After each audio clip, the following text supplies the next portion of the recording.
This is a data and technology problem, and it demands a data-driven response. Criminal syndicates have turned benefit programs into their personal ATM machines, exploiting those in need who wait months for benefits that may never come. These ruthless crooks use our money to fund child trafficking, disperse drugs in our communities, and terrorism. For years, criminal networks have stolen personal information from the public and private sector. They exploit real identities to manipulate antiquated government systems, siphoning off billions in taxpayers' hard-earned money.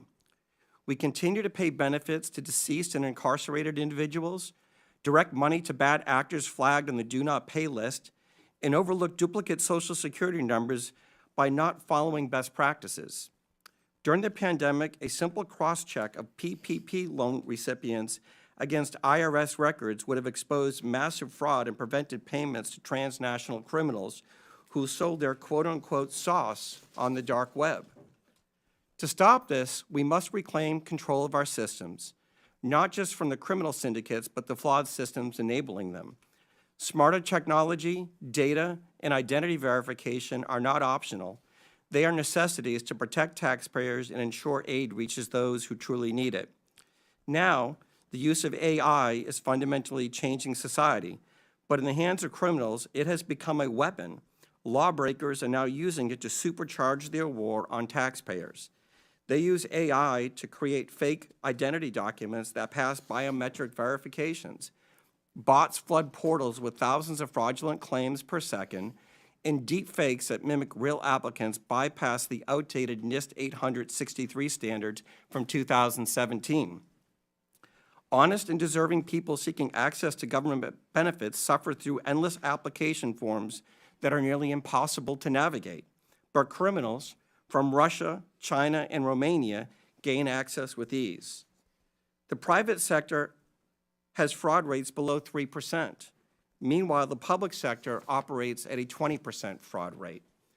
The solution is clear. It's already used every day to protect consumers. You seamlessly interact with your bank through an app that verifies your identity in milliseconds. There's no excuse for the government to lag if we do the following. Number one, implement identity verification on the front end. Criminals should never receive a dime. Eliminate self-certification. No more honor system for billion-dollar programs. And continuous auditing. Keep verifying because criminals never stop adapting. Pay and chase does not work. Of the $250 billion stolen in pandemic unemployment fraud, less than $5 billion has been recovered. The idea in government that you cannot have speed and security is fiction. I urge Congress to consider making the following legislative changes. Number one, update the 1974 Privacy Act to allow for data sharing and matching. Number two, fund a budget for fraud prevention in each appropriation bill. The USDA spends 1/20th of 1% on fraud prevention. Mandate that individuals caught stealing from entitlement programs pay hefty fines and are removed from the program permanently. And finally, eliminate broad-based categorical eligibility. This committee has a choice: continue losing this war against criminal cartels and nation states, or fight back and save $1 trillion annually. Fraud prevention is not benefit prevention. It's the key to ensuring that every dollar reaches those who truly need it. Hardworking Americans rely on these programs not just to survive, but to build better lives for their families. When criminals exploit the system, they just don't steal money, they steal opportunities. Stopping fraud isn't about denying benefits, it's about protecting them. This crime has two victims. The first are the taxpayers, and the second are those seeking benefits. The fraudsters, cartels, and criminal syndicates are watching this hearing, I'm sure of it. It's time to show them that America will not fund its own destruction. Thank you, and I look forward to your questions. Thank you, Mr. Talcove. I now recognize Ms. Royal for her opening statement. Good morning, Chairwoman Green, Ranking Member Stansberry, and committee members. My name is Dawn Royal. I'm a certified welfare fraud investigator, 2-term past president, and a current director of the United Council on Welfare Fraud. The United Council on Welfare Fraud is a national professional organization dedicated to protecting the integrity in our nation's public assistance programs. We are the only national organization singularly focused on the detection, prevention, and prosecution of welfare fraud. For too long, agency bureaucrats have pitted citizens' access to welfare programs against the integrity of those programs. Access versus integrity should never be an either-or dichotomy. We can all agree that access to public assistance is crucial. America's citizens should not be hungry or deprived of medical care because of their inability to pay. However, making sure vulnerable citizens have access to these welfare programs should not mean that we simply turn a blind eye to integrity. We do not pursue the prevention, detection, and prosecution of if we do not pursue the prevention, detection, and prosecution of fraud, taxpayers become the victims as the welfare programs become slush funds for anyone wanting to supplement their income with SNAP benefits, absolve themselves from the financial responsibility of medical bills, and using Medicaid to further taxpayer exploitation by taking advantage of cash assistance, energy assistance, child care, and other social welfare programs. One example of a welfare fraud is a case that I investigated that was criminally prosecuted last year. The applicant mother failed to disclose her children's father as well as his employment and income on multiple applications she submitted for Medicaid, SNAP, and low-income energy assistance. The co-defendant father worked a steady job, earning a six-figure salary, and provided an enviable lifestyle for his family, including vacations, luxury vehicles, snowmobiles, motorhomes, lavish gifts, including one from the wife to the husband, which was a $1,200 bottle of bourbon. Evidence we presented at trial included a candidate registration forms filed by the defendant father when he ran for town council and later mayor of the town where he declared he lived at the same address provided by his wife on her public assistance programs. This was a case of greed, but it emphasizes how easy it was for these criminals to make false statements on applications in order to receive benefits from multiple programs that they were never eligible for. I could spend the rest of my day providing countless examples of how tax. With Japan Airlines, every moment feels incredible, like a moment of excitement. Continue to be hamstrung by antiquated regulations, conflicting directives from federal agencies, and the lack of access to technology. Sadly, investigators have also found themselves at odds with the career bureaucrats who recite watered-down facts about fraud in order to promote their political agendas. Specifically, we can look to the career bureaucrats who have historically claimed that the fraud rate in SNAP is less than 1%. The disregard for the value of integrity is evidenced by the less than 1/20th of 1% of the SNAP budget spent on the prevention, detection, and prosecution of fraud. As part of Medicaid unwinding debacle, the bureaucrats specifically directed states that they, and I quote, cannot recover or recoup the cost of services from a beneficiary, even if they have been found after an administrative hearing or criminal proceeding to have committed Medicaid beneficiary fraud or abuse, end quote. Sadly, it is already apparent that career bureaucrats are not being totally transparent as they attempt to protect spending and broken programs. We fail to understand how mitigating the rampant fraud in Medicaid, SNAP, and other welfare programs stands up or strengthens the welfare programs. Fact is, the opposite is true. Ignoring fraud and gaslighting fraud statistics erodes the very foundations of the programs that are essential to their future viability. There are things this committee can do to help the investigators fighting the war on fraud. Number one, eliminate self-attestation in the application process for all programs. Number two, funding for technology that includes identity verification tools that will help prevent fraud. The current pay-and-chase model is not sustainable. Number three, immediately implement the National Accuracy Clearinghouse, the NAC, that will provide data to states to prevent duplicate participation in all of the social welfare programs. And four, allocate direct funding with mandates restricting the use of the funding to the prevention, detection, and prosecution of fraud. In closing, we're at a crossroads. Those of us who have firsthand knowledge of the degree in which public welfare programs are being attacked know that reform is absolutely necessary. Reform to the recipient application process, the billing process in Medicaid, and how SNAP benefits are processed, and how providers and retailers are authorized. We thank you for the opportunity for UCOF to participate in this hearing. We feel that the investigators who are on the front lines fighting the daily battle against the war on fraud need to be at the table and participating in the development of action plans that will make a difference in protecting the programs and defending the taxpayers.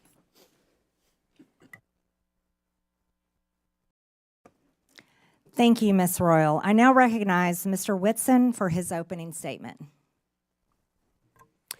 Chairwoman Green, Ranking Member Stansbury, members of the subcommittee, thank you for the opportunity to testify today. On the campaign trail, President Trump promised to take on the bloated bureaucracy in D.C., rebuild trust in the DOJ and the FBI, crack down on waste, fraud, and abuse, and restore common sense.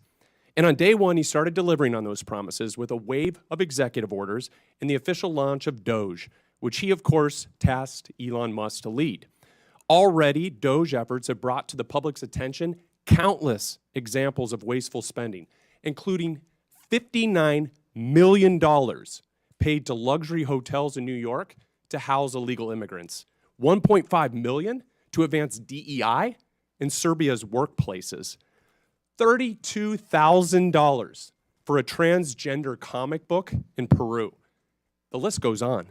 But rather than applauding the work of Doge, the left has launched a coordinated campaign to try to demonize Mr. Musk with the hope of shifting focus away from the disastrous waste, fraud, and abuse that occurred on Biden's watch. But guess what? It's not working. Because no matter what political party people hail from, the vast majority of Americans agree that $10 million worth of food funneled to Al-Qaeda was probably not the best use of taxpayer money. But there's another source, a key source of wasteful spending that Doge and the subcommittee should set their sights on next, and that's Medicaid waste and fraud. While initially meant as a program for the truly needy, Medicaid has bloated into a massive welfare program for millions of able-bodied adults lured into the trap of government dependency. And as Medicaid has grown, so too has mismanagement. Today, more than $1 in $5 spent on Medicaid is improper. In Medicaid alone, fraud and mismanagement is on track to cost U.S. taxpayers, get this, more than $1 trillion over the next 10 years. When it comes to the problem of improper payments, the Medicaid program is the biggest culprit, encompassing nearly 1/3 of all federal improper payments. And more than 80% of Medicaid improper payments are due to one thing: eligibility errors.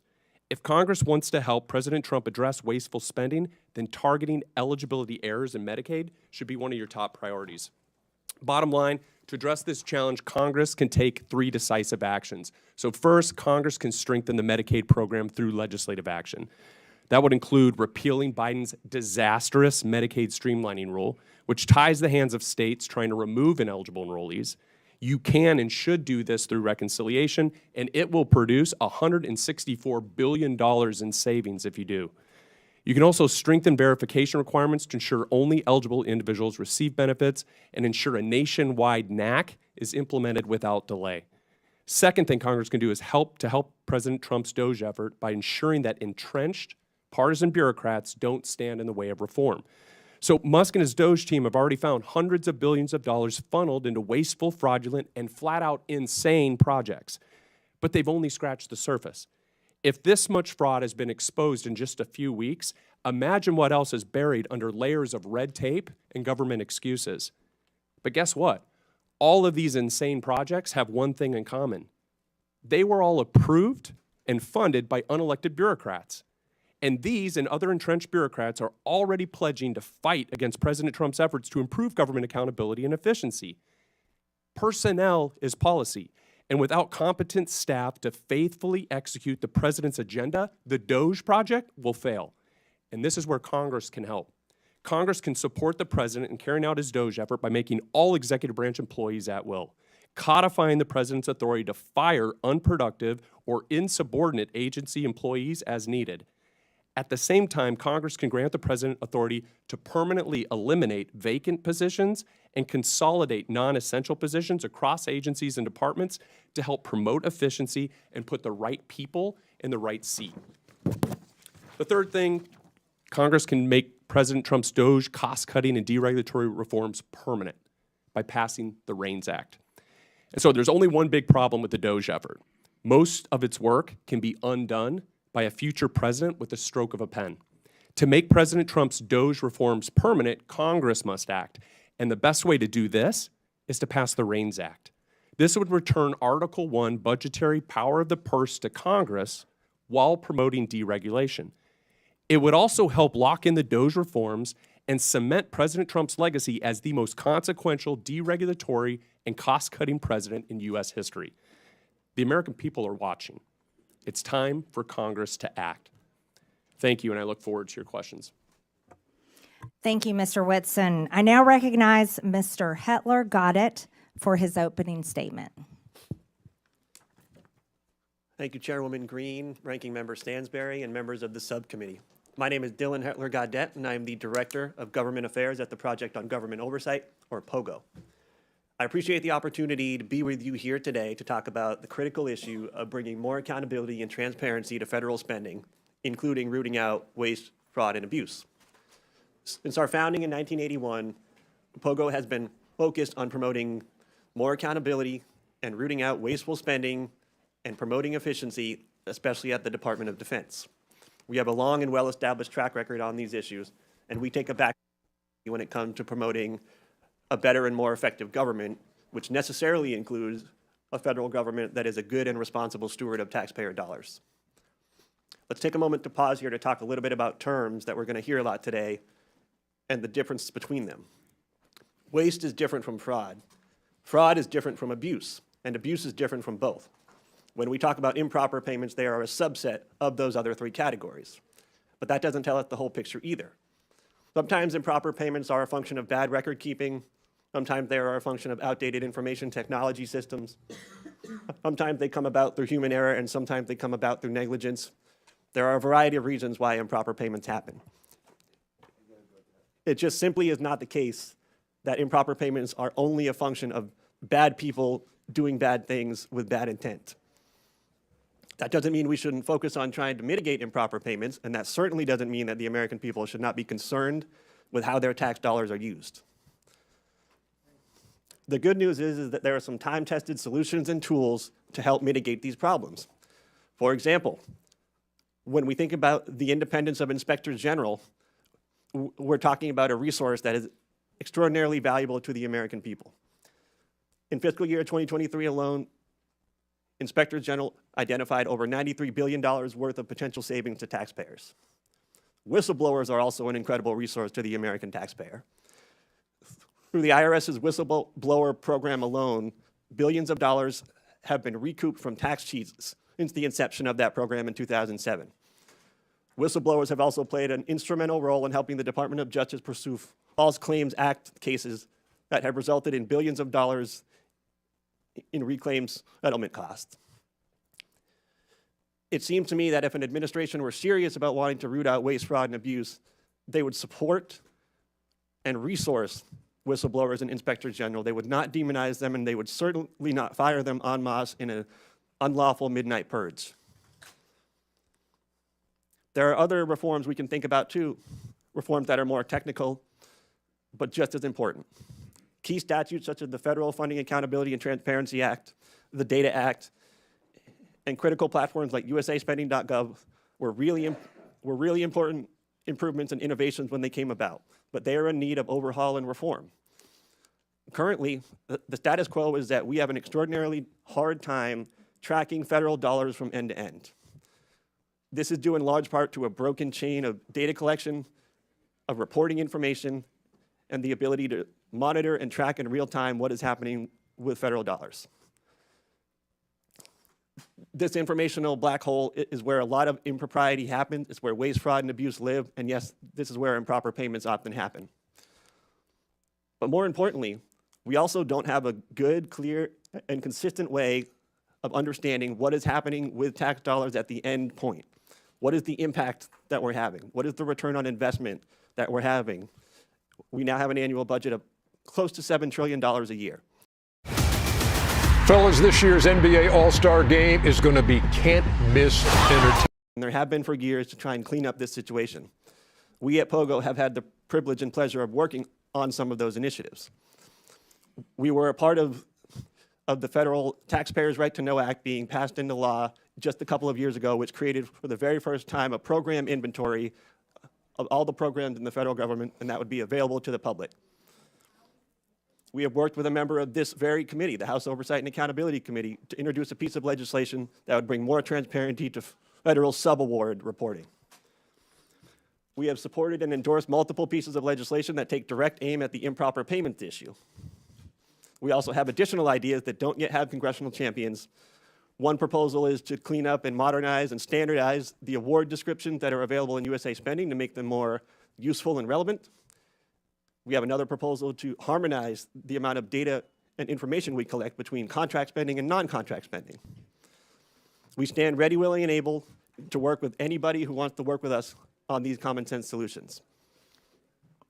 Lastly, I want to put in a quick word for Congress. Yeah. And specifically, I want to The gentleman's time has expired. Apologies. Yes. I can't see the flashing light. That's okay. Thank you, Mr. Hetler. Got it. We appreciate your testimony. I now recognize myself for 5 minutes of questions. I'd like to thank our witnesses today for your testimonies and the suggestions that you have brought before this committee. I'd also like to thank Chairman Comer for this opportunity to chair the Historic Oversight Subcommittee on Doge. Americans are shocked to learn that $2.7 trillion of their hard-earned tax dollars have been stolen or wasted in improper payments since 2003. You see, in the private sector, companies can't continue to run if they keep employees that allow waste and abuse with their resources. But that has continued for decades here in the federal government. Mr. Talcove, do private sector companies have a lower rate of improper payments than the federal government? Yes, the fraud rate that the criminals are taking advantage of in the public sector is around 20%. In the private sector, it's around 3%, and it's really because the tools that are used in the private sector aren't used in the public sector. Front-end identity verification, self-certification, and then finally making sure that individuals are who they say they are. If we start using these tools, you will see the fraud rate go down dramatically, because for the most part, this fraud isn't taking place by real individuals. It's individuals whose identities have been stolen on the dark web. They use that information pretending to be somebody else, and because of the antiquated systems, processes, and technologies in place in government programs, they're able to steal at scale. Right. So, Mr. Talcove, we would say that private companies that pretty much have to exist on a 20% profit rate, they are not allowed. They can't continue to be successful if they were to allow their customers' data to be stolen like that and used by criminals. However, the federal government, who can continue printing checks and continue in operation, never fixes its problems because it can't be forced to go out of business. Would you agree with that? Yes or no? Yes. One of the things I noticed during COVID was the criminals learned that government was the mark because it never runs out of money. And they focus on it at scale, and then the likelihood of getting caught is virtually zero. I think it's outrageous for Americans to know that their identity can be stolen and then used for child trafficking, drug trafficking, and terrorism, like you stated in your opening statement. Ms. Royal, your testimony states that many programs operate under essentially an honor system in which applicants need not verify their identity, income, residency, or other key eligibility factors. You call this a trust everyone instead of a trust by verify approach. Does this mean the federal government in some states are giving out billions of dollars to individuals without verifying who they are or whether they meet program eligibility requirements? Yes, ma'am, that's correct. That's outrageous. Do states have enough incentive to prevent fraud and to recover improper payments? No, and in fact, states are hesitant to spend their state dollars to protect federal dollars. Would greater investment in program integrity efforts yield a positive return for taxpayers? Yes, it could easily be self-funding. Amazing. Mr. Whitson, your testimony states that both the Biden and Obama administrations issued rules and guidance that made it harder for states to verify eligibility for Medicaid. You say that repealing Biden's Medicaid streamlining rule would save $164 billion over 10 years because the rule restricts eligibility verification that states can perform. Can you explain why this rule is so costly? Yeah, so the rule does a number of things, but for instance, it prohibits states from verifying eligibility more than once a year. So for non-disabled folks to just go in and look and say, hey, are you still eligible for the program? It says you are forbidden from doing that any more often than once a year. And so obviously people's lives change, and so they may become ineligible, and so it's designed to keep them on the program. Another thing, it prohibits in-person or phone interviews to verify their identity. So people apply for it, and then the person on the other end says, well, I just want to call and make sure this is a real person, not someone in another country or whatever. The rule prohibits that.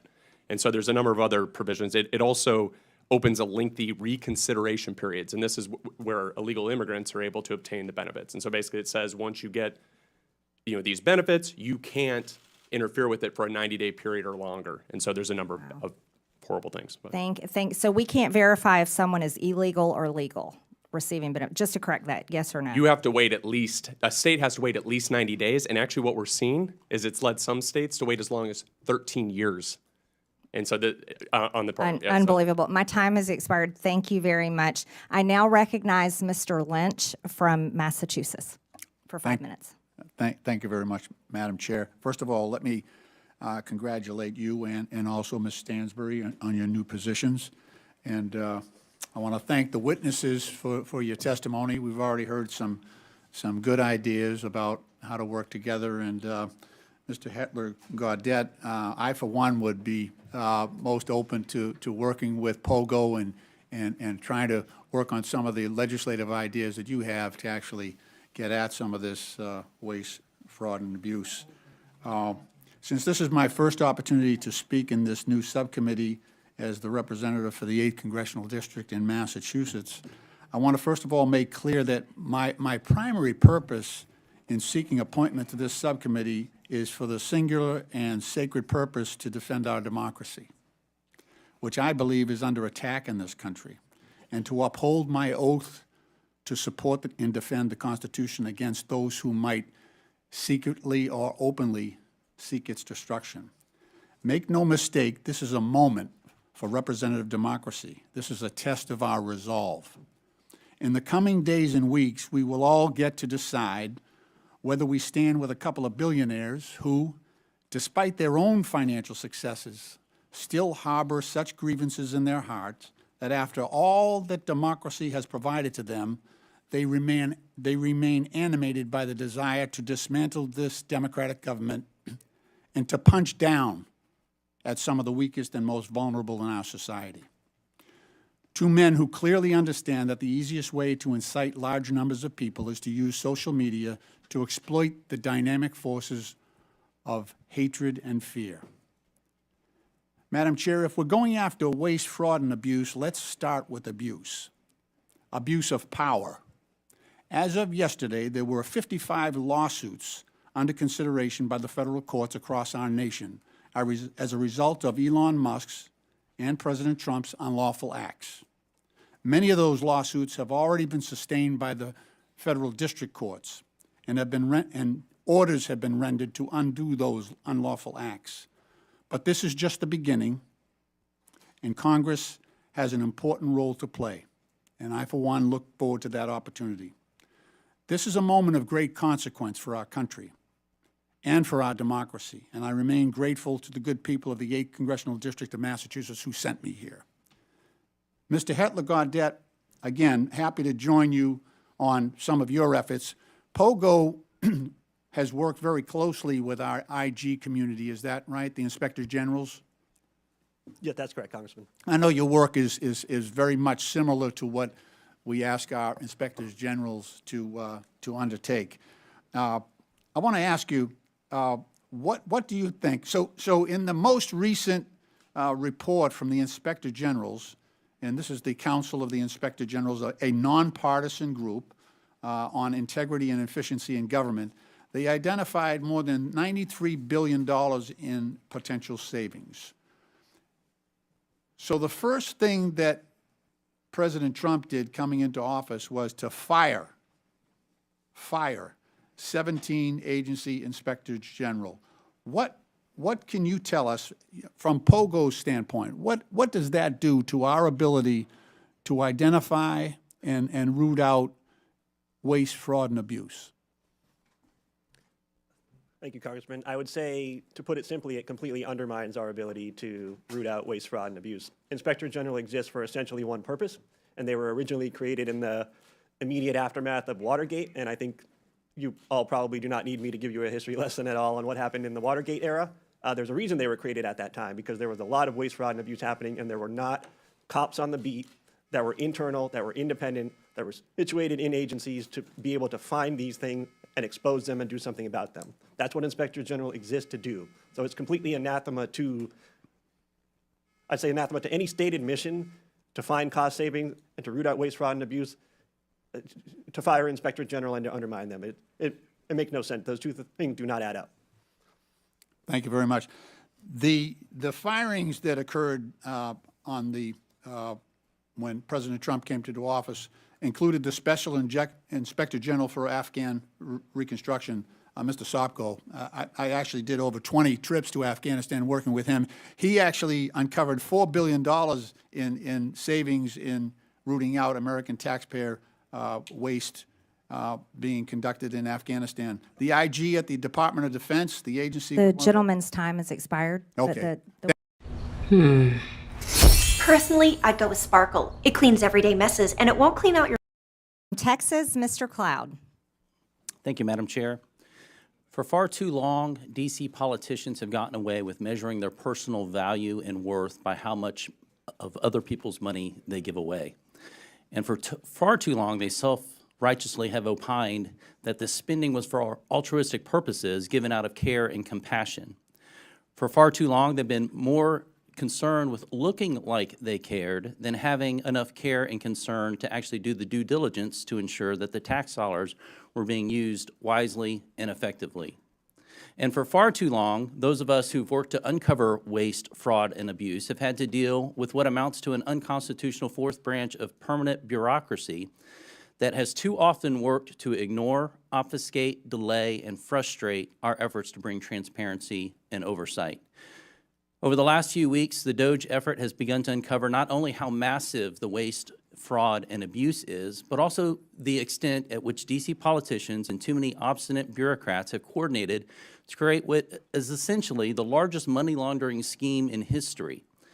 And while Americans have been working to make ends meet, they have been using taxpayer dollars to fund unnecessary, egregious, and even evil things here at home and around the world. Thankfully, in Doge, we have a president bringing the leadership needed and a focused effort, along with the talent, technology, tools, and transparency to this waste, fraud, and abuse. And to those who would stand opposed to this effort, I would just point out, while it's understandable to find waste, fraud, and abuse that has grown and metastasized in this government even over decades, certainly accelerated over the last few years, to continue to protect it is corruption.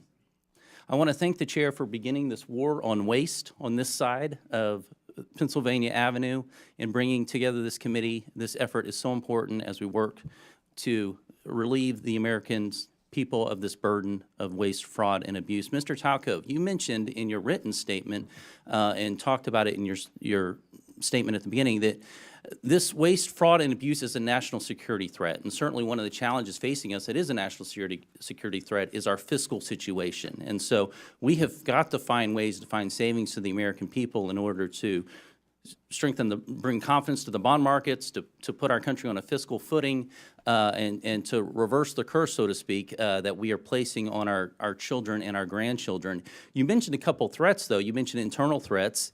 You said that these cases involve government employees, individuals entrusted with administering benefits who, instead of using their positions to approve fraudulent claims, override security controls, or even sell sensitive claimant information for profit. Now, this is not every federal employee for sure, but within the context of people who are trying to give their best effort, we have an internal threat. But you also mentioned transnational fraud rings, terrorist organizations, nation states, North Korea, nuclear weapons programs funded by our tax dollars, China, Nigeria, Iran, Romania, Russia, not our friends necessarily that are being funded by taxpayer dollars. Could you give us some examples of how this is happening? God, yeah. So when you think about what happened during the pandemic, $1 trillion was stolen. 70% of that money went overseas. And I can give you some examples. In a Western state, they had more people applying for unemployment insurance benefits than they had individuals over 18. The people that were stealing the money from Romania were using it to facilitate other fraud schemes that include fentanyl, that include doing things to impact our democracy. On the insider threat, right, the first thing you have to say, and my dad was a public servant, is 99% of people that work in the public sector are honest, hardworking individuals. But there are some, and what you need is data and technology to root that out. There were examples during the pandemic. There were some examples even of last week where people got into the Medicaid system in a Western state and stole $50 million in less than 4 months. So you have to have these controls in place, right? These aren't individuals stealing, Mr. Cloud. These are organized criminal groups, both domestic and transnational. That, as you mentioned, taxpayers are being forced to fund the demise of our own country. Mr. Whitson, I wanted to ask you, because there's a lot of talk about reconciliation right now. You mentioned Medicaid and what could be done to bring a pretty substantial amount of savings, and this is without affecting those who truly need Medicaid and for what the purpose of the program was extended for. Now, The gentleman's time has expired. Hopefully- Does the witness want to answer the question?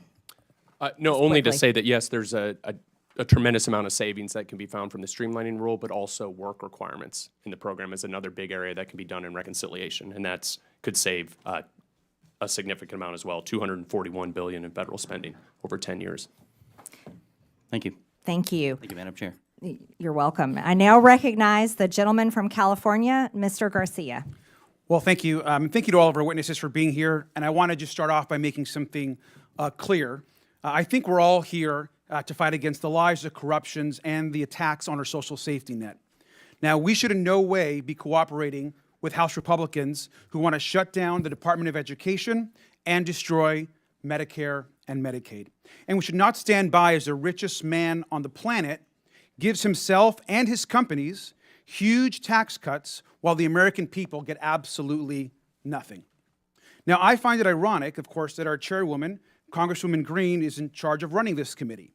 Now, in the last Congress, Chairwoman Green literally showed a dick pic in our oversight congressional hearing, so I thought I'd bring one as well.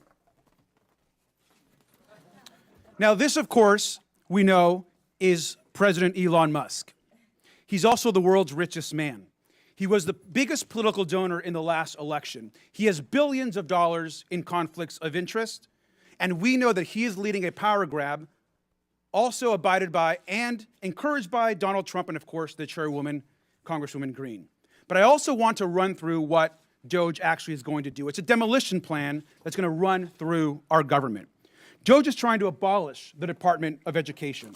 That means opportunities denied to kids. It means you're ripping away opportunities for children with disabilities who are dependent on this money.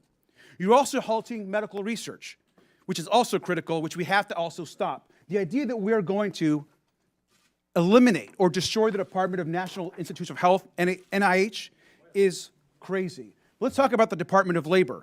We're talking about protections for working people across this country, where people can actually complain about abuses their companies are making against them and their coworkers. Workers are now going to be in danger.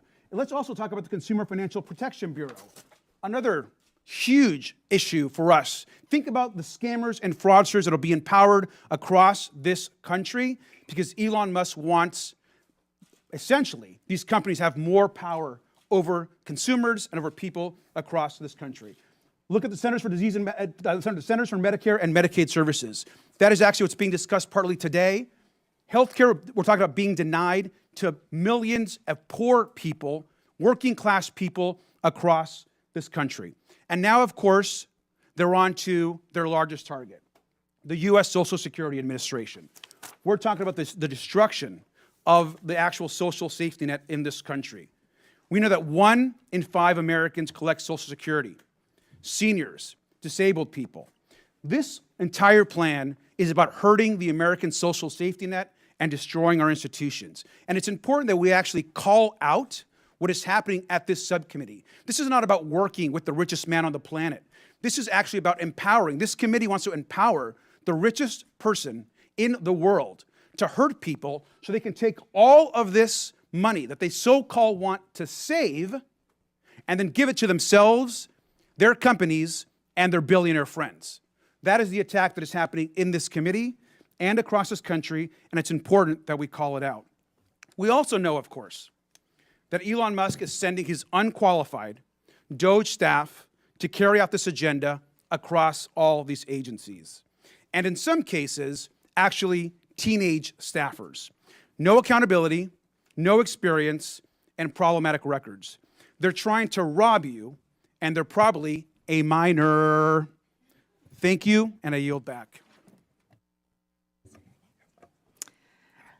The gentleman yields, and I now recognize the gentleman from South Carolina, Mr. Timmons, for 5 minutes. Thank you, Madam Chair. I find it sad that my colleagues across the aisle can't take this seriously. We have $36 trillion in debt. We run an annual almost $2 trillion deficit. When I got elected 6 years ago, we had $21 trillion in debt. So in 6 years, we've added over $15 trillion to the debt. And guess what? President Trump ran on fixing this problem. President Trump told the American people he would right the ship financially, and he said during the campaign that Elon Musk was going to be the person to lead this charge. The man that has turned business after business around, he's the richest man on the planet because he succeeds at his endeavors, and that's why President Trump has appointed him the head of this effort. This is a very serious problem, and it's incredibly hypocritical that my colleagues across the aisle are complaining about this because Joe Biden signed his name and wanted the American people to believe that he had the ability to forgive $250 billion with a signature. Guess what? Supreme Court ruled he did not. That's our system of checks and balances. The president, Biden, he clearly was experiencing cognitive decline. He didn't even have the ability to be charged with a crime as determined by his own Department of Justice. But he signs his name and he thinks it gives $250 billion away, redistributes taxpayer dollars. It's just crazy that we can't come together to address the greatest national security threat facing this country, our debt. Now to the task at hand, Medicaid fraud. Mr. Talcove, if we implement enhanced identity verification and enhanced income verification, what will happen? How much money will we save? You'll save hundreds of billions of dollars.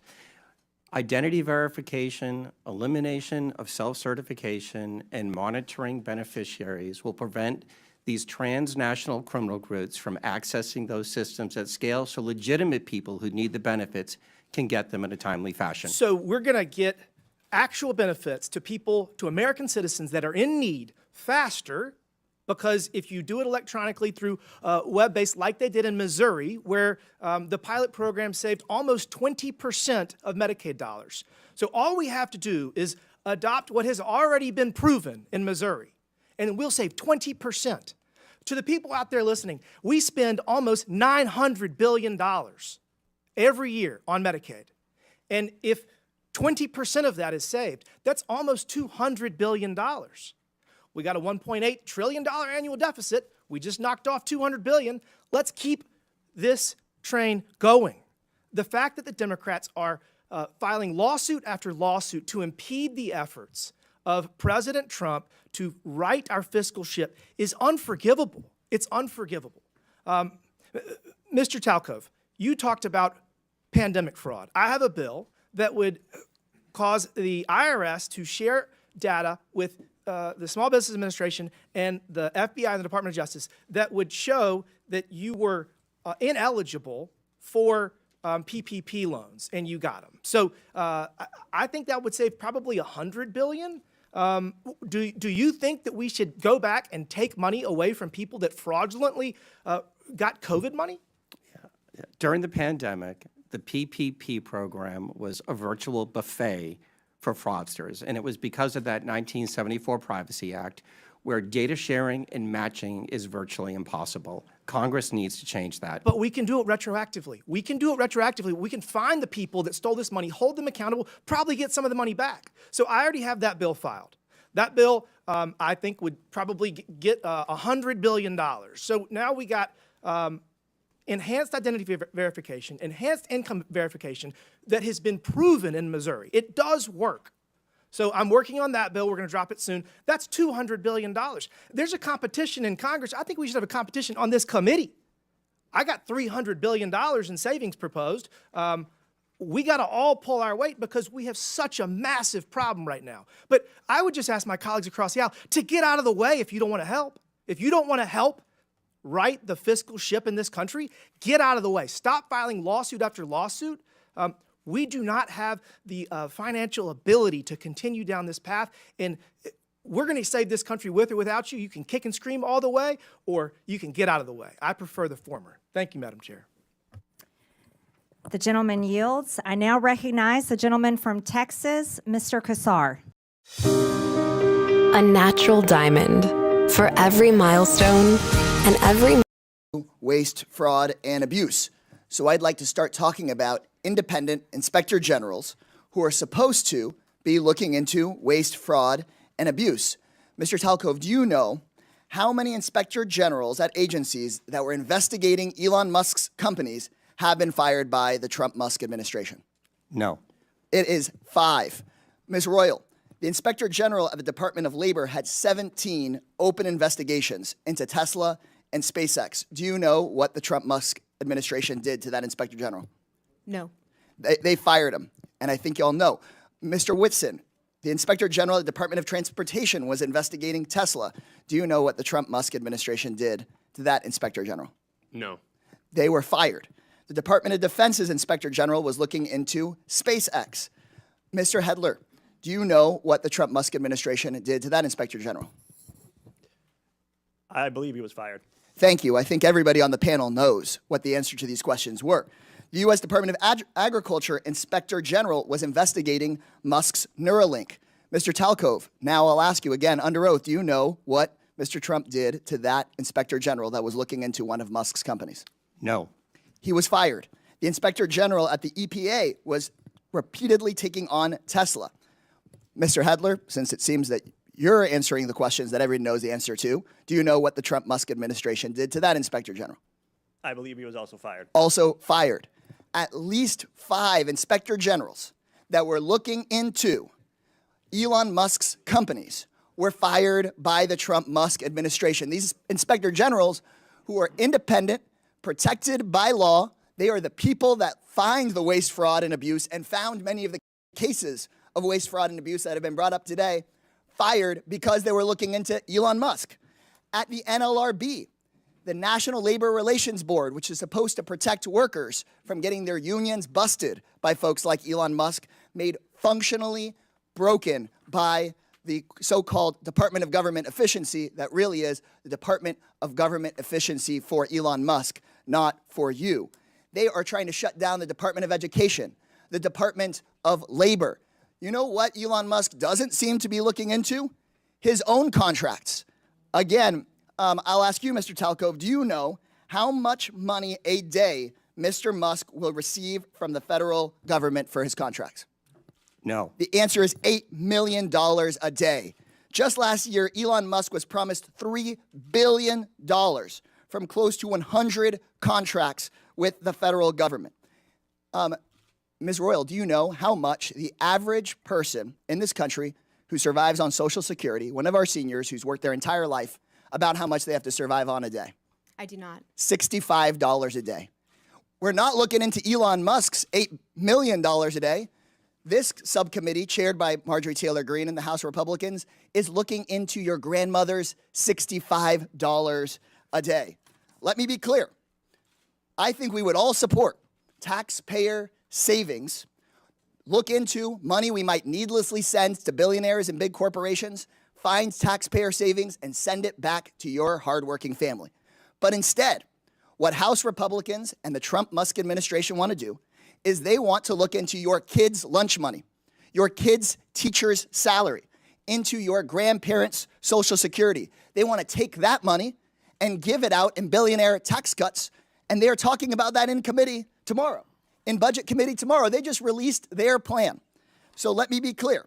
When Republicans talk about government efficiency in this Congress, they're not looking into billionaires who don't pay their taxes. They're not looking into billionaires who get rich off of government contracts. They're not looking into Elon Musk firing watchdogs who are supposed to keep him accountable. They're looking at cutting your public schools. They're going straight for your Social Security. They're coming straight for cancer research. They're coming straight for the Department of Education. They're not looking at big tech. They're not looking at big pharma because those people fund their campaigns. If this committee were serious about rooting out waste from our federal government, then today's whole hearing would be about how Musk and Donald Trump are firing the independent watchdogs who've done this work for decades. Instead, my Republican colleagues' actual goal on this committee is to distract from Trump and from Musk's corrupt war on accountability. This will not be a subcommittee dedicated to making government efficient for everyday people. It's about helping Elon Musk and Donald Trump be as efficient as possible in robbing our government and handing out our government services to the rich. So this seems that this subcommittee is just The going to be gentleman's like time the has agency it's named expired. after. The gentleman's a sham, time has expired. a total sham. The American people are $36 trillion in debt. It certainly seems reasonable that someone has been fired. I now recognize the gentleman from Tennessee. You're gonna put us Mr. further in debt Burchett. with your billionaire You're tax not cuts. recognized. Mr. Burchett, you're recognized for 5 minutes. Thank you, Chair Lady. The gravy train, for a lot of these folks, it's been on biscuit wheels, and it's about to run off the dadgum tracks, and it's about time. Could you imagine standing up here and defending waste, fraud, and abuse? But I think that's what we're seeing. When people squeal and don't ask questions, I think it shows the American public what the heck's going on. And that little gravy train is getting ready to run out. The spigot is getting ready to be turned off. Mr. Talcove, that's correct how you say your name, brother? Yes, sir. All right. How can the federal government improve identity verification for these entitlement programs? Yeah, it's doing what the private sector does every single day, whether you use your bank, you go to Amazon, using those tools and moving away from some of the dated compliance standards that the federal government uses. NIST IAL 863, 2017, before there was anything called deepfakes and generative AI tools. I was informed that PayPal has never been, they've never been able to crack into that and steal people's vital information. Are they using those systems that you would be favorable towards that government seems to be shying away from? Yes, sir. And describe that, how that works. They're systems that are based on encryption. They use technology and they use data to validate you are who you say you are. The people that are stealing right now, I believe a lot of them are actually ghosts from China, Russia, Nigeria, and Romania. I read a report today that North Korea was involved in this, in some of that as well. They are. And those people are our enemies. Again, they'll hate us for free. We don't have to give them taxpayer money. And are there loopholes that can be closed to avoid these improper payments? And I wish you'd describe those to me. The biggest, most important thing, particularly in the benefit program space, is the use of self-certification. As Mr. Timmons noted, the state of Missouri is using a solution called Steady IQ to validate wages and wealth. You cannot allow individuals to provide the information based upon what they think. It has to be based on what you know, and that will stop the ghosts from using people's identities to steal money from U.S. taxpayers. How much money do you calculate is wasted due to waste, fraud, and abuse in the entitlement programs each year? Yeah, my number right now between federal, state, and local government is you can save $1 trillion a year by simply putting in front-end identity verification, eliminating self-certification, and monitoring the back end of the programs that are providing the benefits. Those three things. You said you could eliminate that, but there are others you feel like some more low-hanging fruit? I would start with those three things because they're simple. That'll take that 20% fraud rate that you're seeing in the public sector down below 5%. Chair Lady, I would suggest that we adopt Mr. Timmons' legislation and get that out of the committee as fast as possible. What actions also could Congress take to fix these problems quickly? Yeah, I think the first thing is updating and redoing the 1974 Privacy Act. That is virtually impossible to do data matching. It's very difficult to have data shared. And when you look back at the pandemic, data sharing and data matching would have stopped probably 50% of the $1 trillion that was stolen from taxpayers. Do any of y'all like to add anything to that? Congressman, I would just add that rather than accepting self-attestation, that states should have to be required to actually verify people's identities. And here's the key part: before they get enrolled. They shouldn't get enrolled and then eventually come down later on down the road. It's amazing to me. I have a doctor's appointment back in Knoxville, and the verification process is very extensive. It's more so than the federal government requires for any of this. What type of computer systems are these agencies using, and do they need updating? They're using very dated technology, but they're also burdened. I look at the USDA, 6.2 million words in a 10,000-page document that shows how to implement the rules of the program. Nobody can figure that out. So one of the things that I think has to happen is the simplification of these processes and systems, and then just use the technology that we use every day in the private sector. Okay, thank y'all so much for being here. The gentleman's time has expired. Thank you, Chair Lady. I now recognize the gentlewoman from Texas, Ms. Crockett, for 5 minutes. Thank you, Madam Chair. And Mr. Talcove, I'm just going to go ahead and pick up where you left off really quickly. Just to be clear, the upgrades that you're talking about as it relates to our data processes, these aren't things that would be free, are they? They would cost some kind of money. Not looking for a number, but they will cost, correct? Some are free and some would cost money. Okay.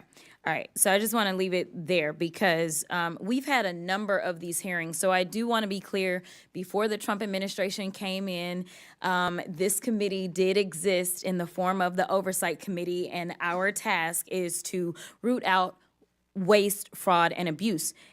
In that vein, we had a number of hearings, at least last term. I can't speak for any other term as I'm only in my sophomore term, and we dealt with improper payments. And interestingly enough, our chairwoman, who is so passionate about this today, she missed every single one of those improper payment hearings. But just to be clear, I was there, so I don't want anyone to believe that Democrats just come to work and don't plan to do work. In fact, I'm trying to figure out exactly what it is that the Republicans believe our job is, because right now they have relinquished their constitutional duties over to an unelected bureaucrat, someone who no one went out to vote for. And absolutely, he is occupying the Oval Office, as we saw yesterday. And that is a first for me, to see someone occupying the Oval Office who's never actually been elected to the Oval, and actually answering more questions than the person that allegedly got elected.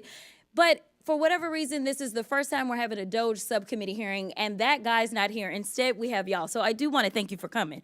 But I will say this. It's also interesting to me that in the first few days of Doge existing, we know that they are trying to get rid of the Department of Education, USAID, Consumer Financial Protection Bureau. They're laying off FAA workers. They are going after the FDA, the CDC, the HHS, the FBI agents, and they're talking about getting rid of FEMA. And they brought y'all in. And I am going to say that I actually was shocked that there was only one person that seemed like he was an overt Trumper as you laid out your opening remarks, because I anticipated that at least one of y'all would say, yes, what Elon Elon is doing is exactly what we would prescribe, but instead, I will applaud you because you actually were focused. You talked about what the American people are looking for us to do. We've actually consistently on this side of the aisle promoted this idea of making investments into technology so that we can do things such as, say, look at the Department of Defense. The Department of Defense that takes up approximately, 50% of our discretionary income or our discretionary spending.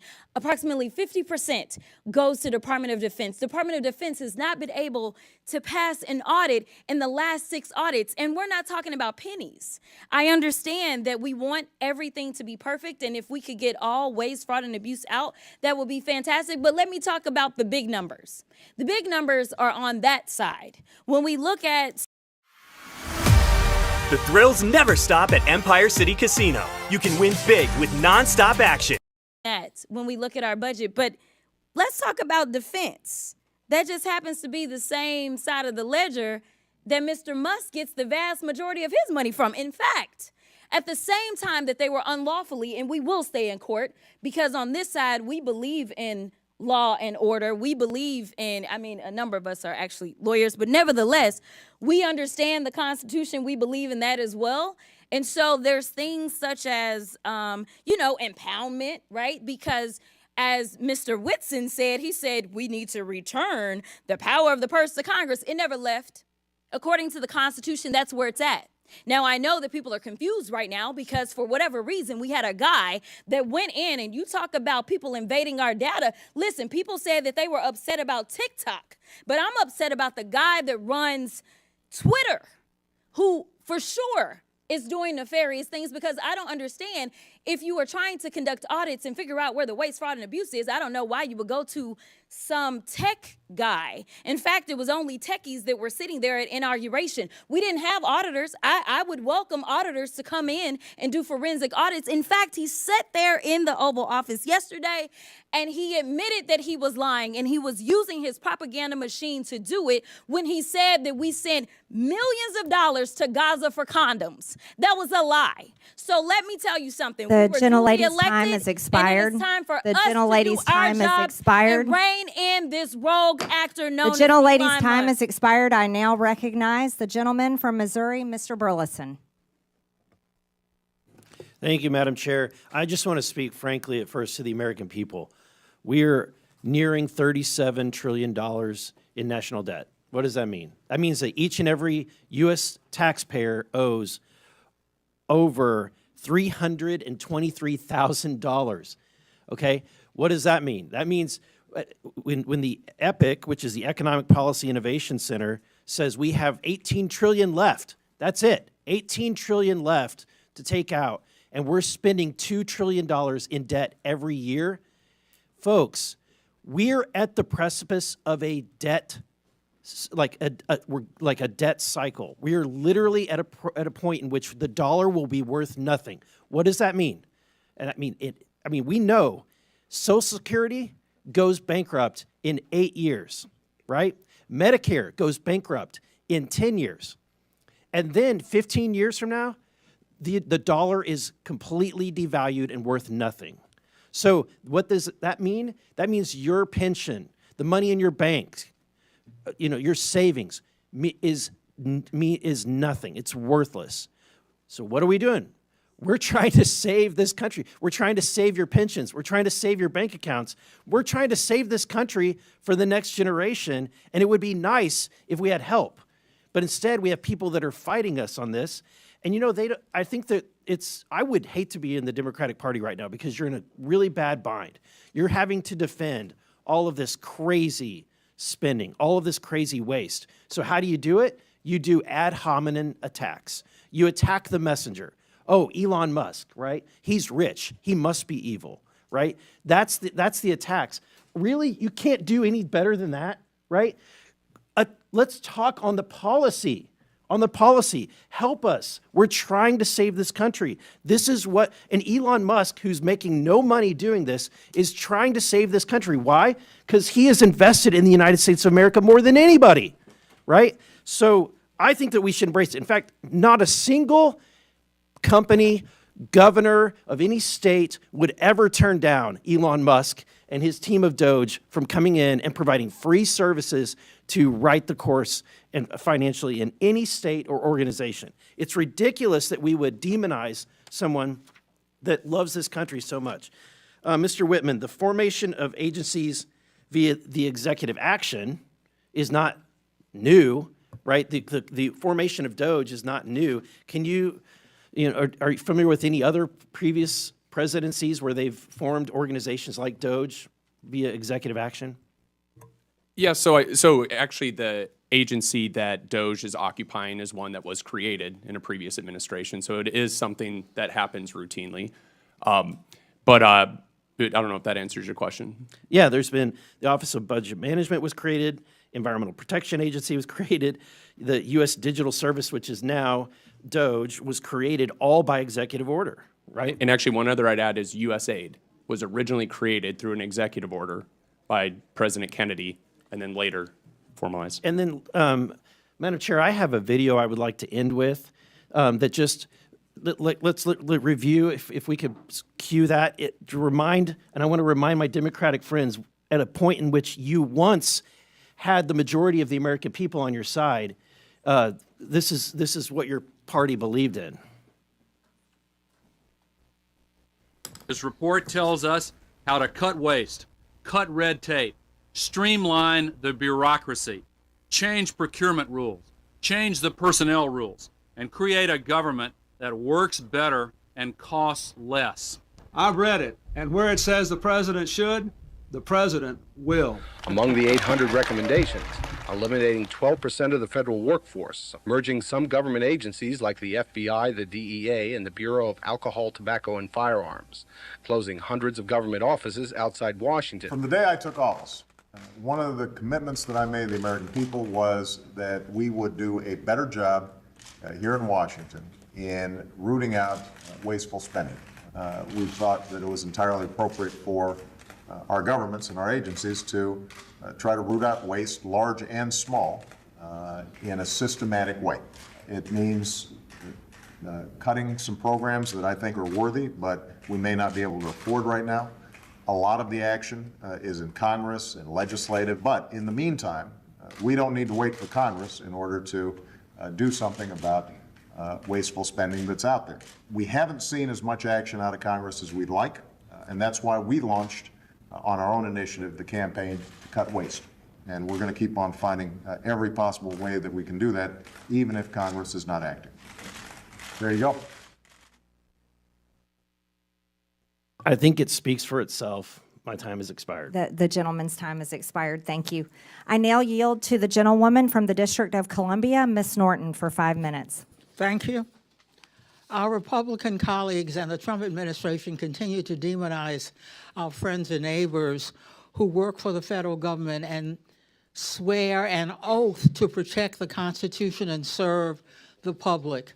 Thousands of civilian federal employees have given their lives in the line of duty for their country. The administration seems intent on dismantling much of the federal government in violation of the Constitution, statutes, and regulations. And our Republican colleagues are letting them do it. They want to gut the nonpartisan civil service and to convert a significant portion of the remaining civil service into political appointees. Depriving the federal government of employees' expertise and experience will harm the services that the government provides to all Americans. Mr. Hetler-Garlett, the administration is attempting to cause a mass exodus from our federal workforce. Will this increase or decrease waste, fraud, and abuse?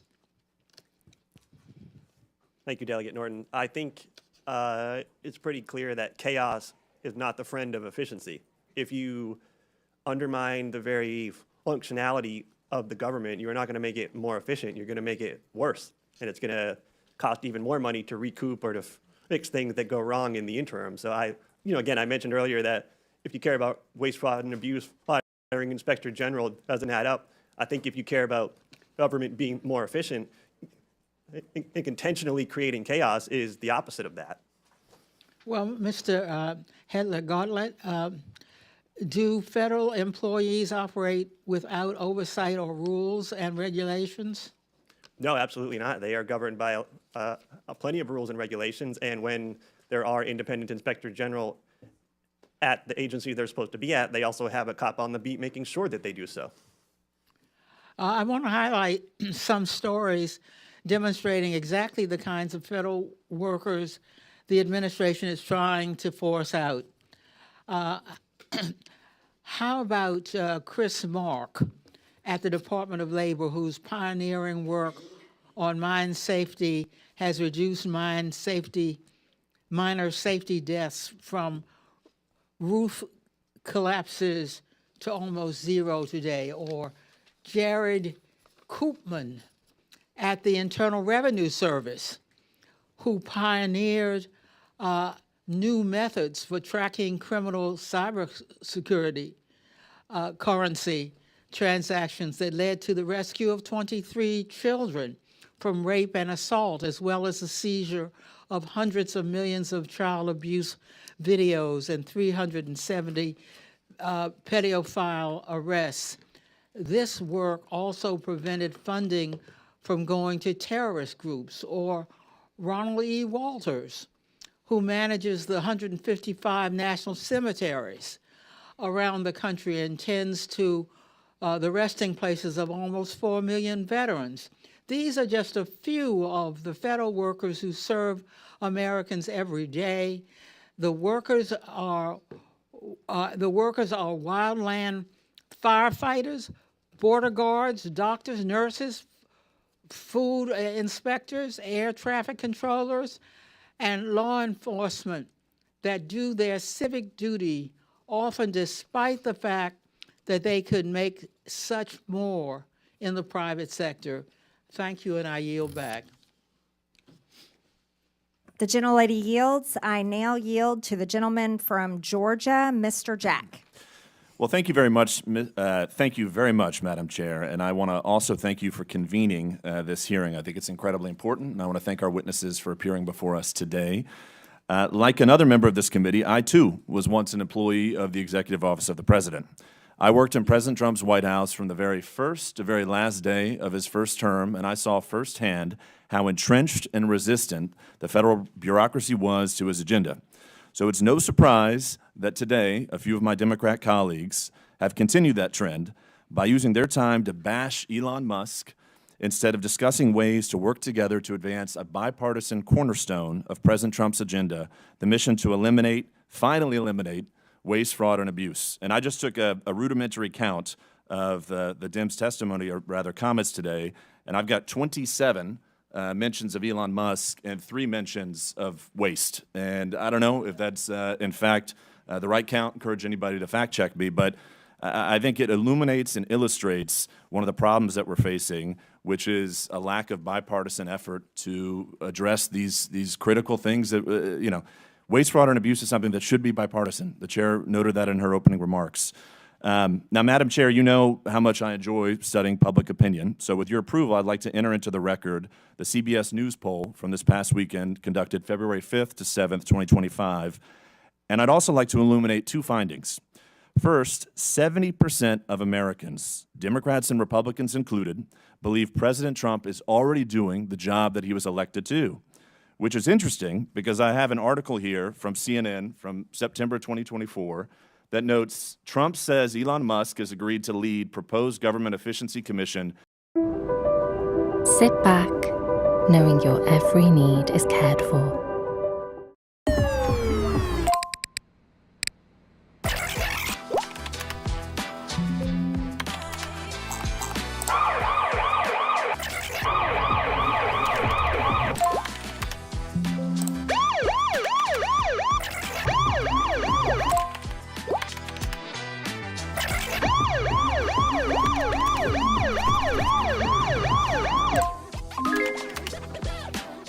Testimony as you talked, and I think you engaged with Mr. Burchett on the 1974 Privacy Act.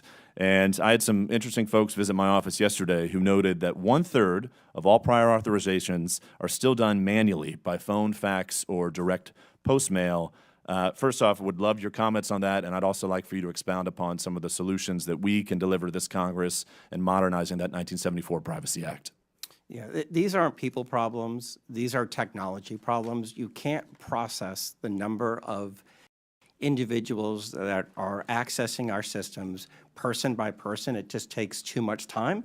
So by updating the 1974 Privacy Act and allowing for digital matching, you would have very quickly realized that a large portion of the PPP loan funds were going to the wrong person. You would have been quickly able to match, and I think the number was 20% were on the do not pay list. You can't expect people to do what a machine, and especially AI, can do today. Fair enough. Thank you very much for that. And if I can also ask, Mr. Whitson, I think we share a common interest, which is to move departments and agencies outside of Washington, D.C. It's something that I campaigned on, something that I helped President Trump effectuate in his first administration. And I have to imagine that if we have departments and agencies outside of D.C., if we've got a workforce that's more reflective of the balance that America is, we at the same time, too, could potentially root out some of this waste, fraud, and abuse by enabling other Americans, other citizens of our country to help advance some of these issues. So would love your commentary on that before my time expires.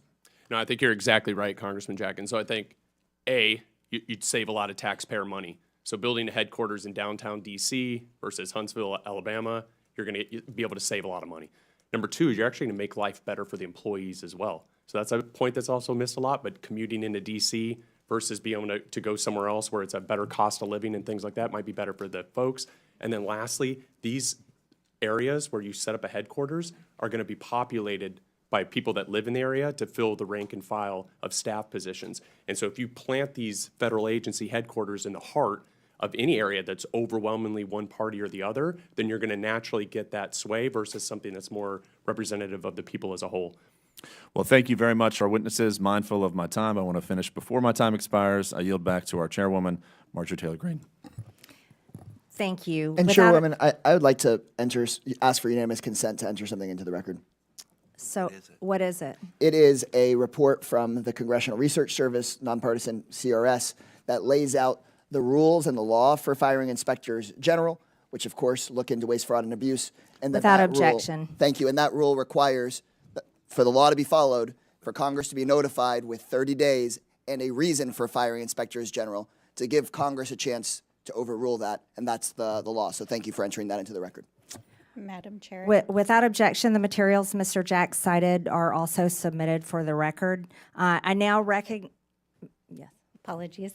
While we're on it, I'd also like to ask for unanimous consent to submit for the record 2 items. One is a statement from the AFL-CIO, Department of People who work for a living with views on working people to make the government work. And the second is a statement from the Center for Responsibility and Ethics in Washington on ways to combat waste, fraud, and abuse in the federal government. Without objection, so ordered. I now recognize the gentlelady from New Mexico and ranking member Ms. Stansbury for 5 minutes. All right. Well, thank you, Madam Chairwoman, and thank you once again to all of our witnesses for being here to testify. Thank you to my colleagues. We are going to have so much fun in this committee, this Congress. I actually appreciate the video that was shown just a few moments ago because when I worked at the Office of Management and Budget, I actually worked on the waste EO that was referenced that President Obama signed. But there is one fundamental difference between the presidents and vice presidents that were shown on that video and what's happening today, and that is that they followed the law. So my colleagues across the aisle who are asking us to get out of the way and stop trying to block things in the courts, let me tell you, we do not work for an unelected billionaire like apparently this guy does. We work for the American people. And so if an unelected, unvetted individual private citizen is hacking our government systems, breaking the law, firing federal employees, dismantling statutorily created agencies, withholding funds, we are going to fight you in the courts. And actually really sad that my dear friend Mr. Burchett left, because I want to talk about that gravy train on biscuit wheels that he just talked about, because that gravy train is not the federal workforce. It's the billionaires that are trying to hack that system right now, and which unfortunately my colleagues right now are working on a reconciliation deal to cut Medicaid, to cut Medicare, and use that money to give to tax breaks to their billionaire buddies. That is the gravy train that is actually going on here. But because this is the Oversight Committee, let's do a little bit of oversight. For the last several weeks, I've been talking to Treasury and OMB officials to try to get to the bottom of why Elon Musk and his team are trying to hack the Treasury payment system, because this is a completely nonpartisan system that literally just pays the bills of the federal government. So why are they so eager to hack this system? And I have to say that over the last several weeks, we have literally received thousands of calls in every single congressional office. In fact, we know that our friends across the aisle are also receiving these calls, because this system pays the bills of the U.S. government. It pays our soldiers. It pays for the work that we do overseas. It pays your Social Security benefits. It pays your tax refunds.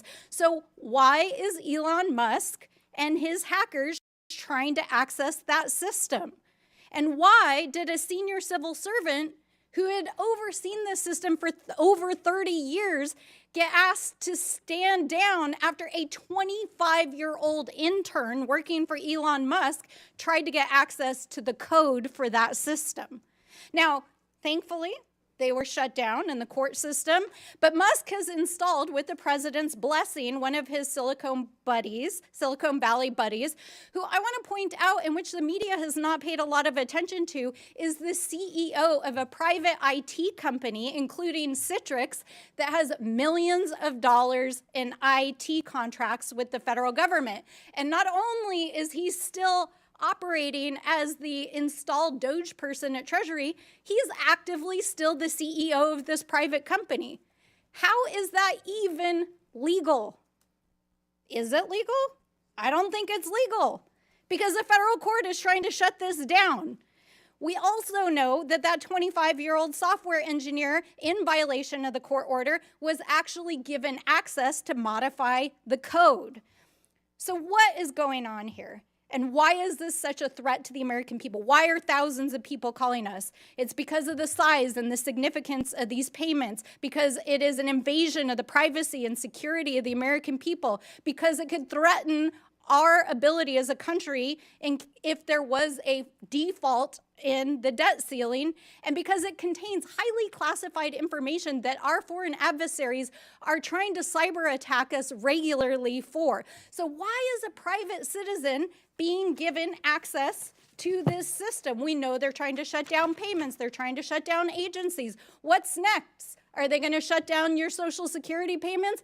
We don't know, because they have no oversight, and Elon Musk will not come in front of this committee. And in fact, the Treasury folks are saying this is the biggest insider threat they've ever seen in the history of the agency. So we are sounding the alarm, and no matter how many executive orders that Donald Trump signs or how many tweets that the VP sends, you cannot rewrite the Constitution, and we are going to hold you to account. I yield back. The gentlelady yields, and I now recognize, oh, yes. I have 3 documents I want to submit for the record. The What are they? first document is the Constitution, Article 2. I would like to submit that for the record. That clearly spells out the president's authority. I would also like to submit for the record 5 U.S. Code 3161, the employment compensation of employees, which clearly spells out his authority to create Doge. And then I want to submit for the record the executive order that Trump issued on January 20th of 2025, establishing Doge officially. Without objection, so ordered. I now recognize the gentleman from Texas, Mr. Gill, for 5 minutes.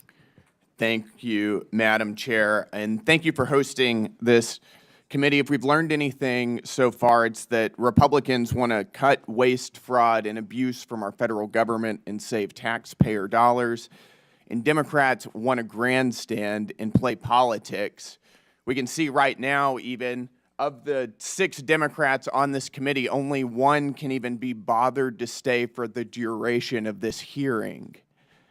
All we've heard about for most of this hearing from the other side of the aisle is Elon Musk, Elon Musk, Elon Musk, unelected bureaucrat. And I'd like to ask if Democrats really care about unelected bureaucrats making decisions over our lives, where were they whenever their god Anthony Fauci was forcing vaccine and mask mandates on the American people for 4 years during the COVID crisis? Where were they whenever unelected Alejandro Mayorkas was facilitating the invasion of our country by illegal aliens who were murdering and raping and pillaging our people? Where were they whenever the Secretary of Education, unelected Cardona, targeted states and schools and people who were disagreed with his view of the radical left's transgender ideology? Where were they whenever Gary Gensler, former chairman of the SEC, also unelected, was lawlessly thwarting the development of financial markets, particularly in the crypto space, by lawlessly pursuing regulation via enforcement? They were nowhere to be seen because they don't care, because all of those things benefited their side of the aisle at the expense of ours. And perhaps that's also why they don't seem to be very interested in rooting out improper payments from our federal government. If you wonder why so many people are cynical about American politics, this is it. This is exactly why. The reality is that Elon Musk serves as an employee of the president, and we were given a massive mandate to carry out what he's been doing.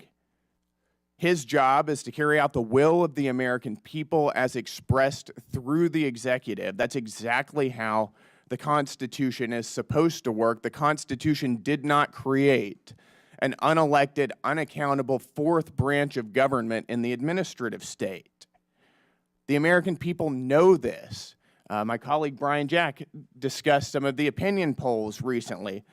We are doing, and President Trump is doing, exactly what he was elected to do. And that's why he's polling at a 53% approval rating, higher than he was at any point during his first administration.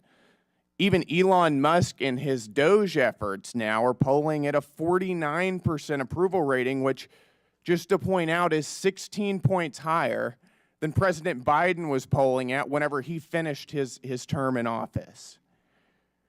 The Democrat Party has for decades systematically grown and weaponized the administrative state against the American people, and the American people have had enough of it. Right now, we're talking about $2.7 trillion in improper payments since 2003. We're uncovering what could be the biggest money laundering scandal in American history. And the other side of the aisle could care less. They have no concern about where this money went, to what entities it went, to what governments, to what people or groups. Nothing. All they want to talk about is Elon Musk incessantly. So it does make me wonder, if they don't care about where it's going, do they have an idea? Because what we've uncovered so far is that so much of the waste, fraud, and abuse of our federal government is actually funding their side of the aisle. It's funding media outlets that are running cover for Democrats routinely. The NPR, PBS, the BBC, Politico. It's going to fund left-wing NGOs that are facilitating the invasion of our country. It's going to fund left-wing transgender activism and sex changes all over the globe. This is money that's being used, taken from the American people and used against their interests. If you care about rooting out waste, fraud, and abuse, we should be serious about this. I'm very excited to be on this committee. I'm excited to expose what's being going on. Thank you, Madam Chair, and with that, I yield. The gentleman yields. In closing, I want to thank our witnesses again for their testimonies today. I now yield to the ranking member for closing remarks. Thank you, Madam Chairwoman. Well, I never thought so many conspiracy theories and my friends across the aisle. First of all, let's talk about this massive mandate that supposedly brought Donald Trump into office. Donald Trump did not run on putting an unelected billionaire in charge of dismantling the federal government. He ran on lowering prices for Americans. And I think it's interesting that while we're sitting here this morning, the top of the New York Times is reporting that inflation has risen unexpectedly as food and energy prices have soared. What's going on, guys? I thought you were going to tackle inflation and food and energy prices. Isn't that what the executive orders were supposed to do? Oh, wait. Or is dismantling diversity, equity, and inclusion in our federal agencies and putting an ideological agenda and trying to fire the federal workforce your actual agenda? Have you been too busy trying to actually address the fiscal health of this country? Because the numbers are telling us that you have. So let's be real about what's going on here. I also want to point out that literally while we've been sitting here for the last almost 2 hours getting lectured on fiscal responsibility, literally the Republicans just released their plan to raise the debt limit while we were sitting here. And they want to raise it by $4 trillion. Okay, guys, like literally, I'm just like without words. Inflation is going up. You want to raise the debt ceiling by $4 trillion. You want to gut Medicare. You want to gut Medicaid. You're talking about going after Social Security after promising that you wouldn't. I mean, really, what the heck is going on here? We're not trying to take down Elon Musk as a businessman. This dude is literally breaking the law inside of the federal government. And for a party that is supposed to be the party of law and order, in quotes, I really do not see you holding him accountable and doing your most basic constitutional responsibility in the separation of powers. So, I want to end where I started. We are the Oversight Committee. We are the People's House for the United States of America. We represent the American people. And so, Mr. Elon Musk, if you would... Calafia Organic Almond Milk. Irresistibly good. With just almonds, water, and salt. There's nothing more powerful than you. Making your thing happen. Really. Please, come tell us what you're doing. Come testify in front of the American people, and please come hold yourself to account. With that, I yield back. The gentlelady yields. I now recognize myself for closing remarks. President Trump was elected with a mandate to rein in unaccountable bureaucracy in Washington and to wage war on waste. I know that because I campaigned alongside him, and so did my colleagues. This hearing was the first battle of that war. And in the coming days, the subcommittee will release a report with legislative solutions to the problems we have identified here today. We aren't going to wait all the way until the end of this Congress. We're going to get to work immediately. The bureaucrats who have run Washington for decades are beyond the point of forgiveness. Their sheer incompetence and pure spite for the hardworking American people have resulted in total failure.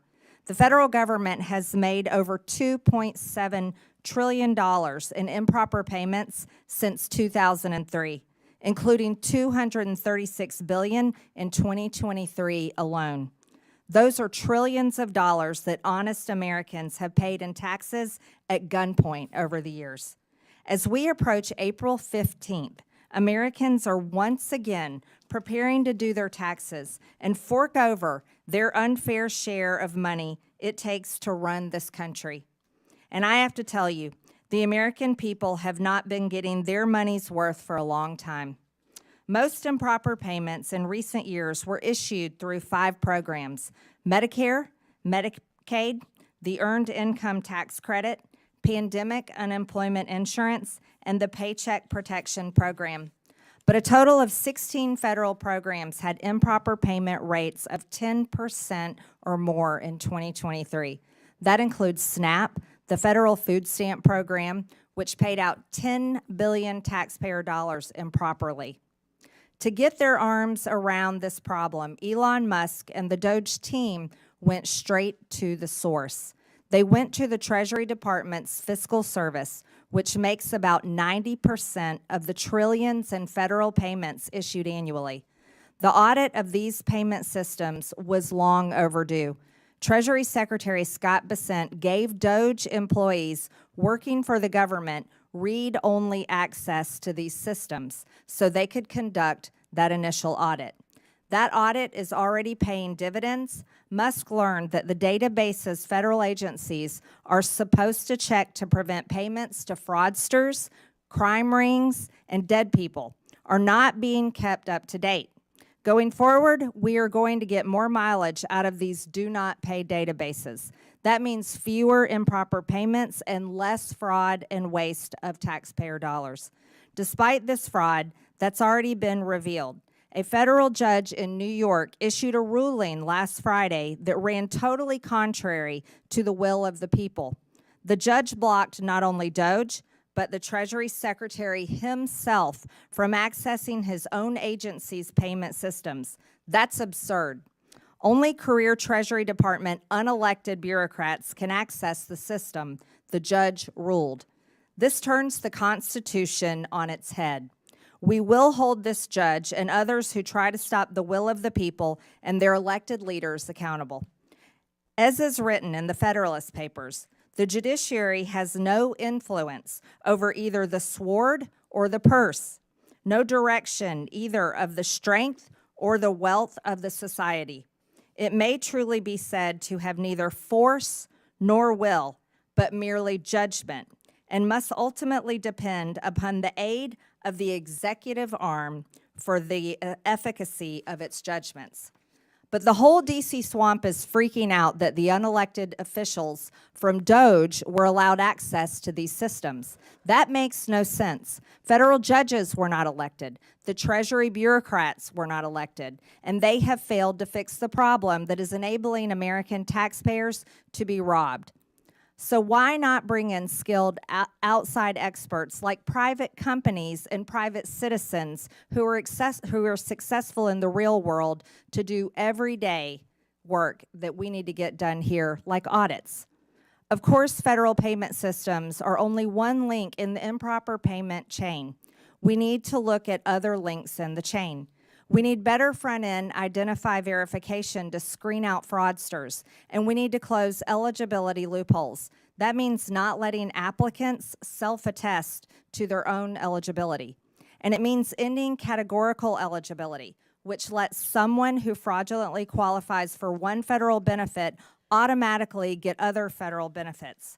Finally, we need to better coordinate fraud prevention efforts between federal governments and the states. These are all issues that we will be taking a hard look at in this committee and coming up with solutions to, including legislation and referrals to committees of jurisdiction that will deliver for the American people. With that and without objection, all members have 5 legislative days within which to submit materials and additional written questions for the witnesses, which will be forwarded to the witnesses. If there is no further business without objection, the subcommittee stands adjourned.